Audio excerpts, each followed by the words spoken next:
Hello friends, स्वागत है उसका के टू जेड में। एक क्वेश्चन संविधान से है कि भारतीय संविधान की विशेषता। तो देखिए, हमारा जो संविधान है भारत का, इसका तो बहुत सारा विशेषता है।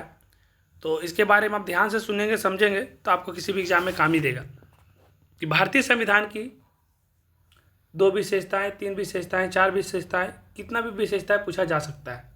तो अगर 2 भी लिखे पूछेगा तो 2 ही लिख दीजिएगा, लेकिन आप भारतीय संविधान की ये विशेषताएँ देख लीजिए। पहला कि भारत का जो संविधान है वो कठोरता भी है, मतलब कठोर भी है और लचीला भी है। तो लिखेंगे कि जो भारत का संविधान है उसकी विशेषताएं निम्न है। भारत का संविधान कठोर और लचीला दोनों का मिश्रण है। भारतीय संविधान को कठोर और लचीला दोनों की तरह माना जाता है। संविधान में संशोधन करने की प्रक्रिया सरल है, सरल से लेकर सबसे कठिन तक 3 तरह की है। संविधान में बदलाव के लिए संघीय शासन के विशेष बहुमत यानी कम से कम 2/3 मतों की जरूरत होता है। मतलब कभी भी संविधान का संशोधन में 2/3 बहुमत का जरूरत होता है। दूसरा है संघीय प्रणाली।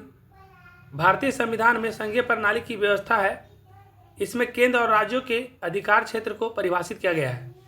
केंद्र और राज्यों को स्वतंत्र अधिकार का प्रयोग करने का अधिकार है। भारतीय संविधान की कुछ विशेषताएं इस प्रकार है कि जैसे लिख सकते हैं कि यह दुनिया का सबसे लंबा लिखित संविधान है। यह संघीय शासन प्रणाली पर आधारित है। इसमें एकीकृत और स्वतंत्र न्यायपालिका है। इसमें मौलिक अधिकार और मौलिक कर्तव्य हैं। इसमें धर्मनिरपेक्षता का सिद्धांत है। इसमें सार्वभौमिक व्यक्त मताधिकार है और इसमें एकल नागरिकता का भी प्रावधान है।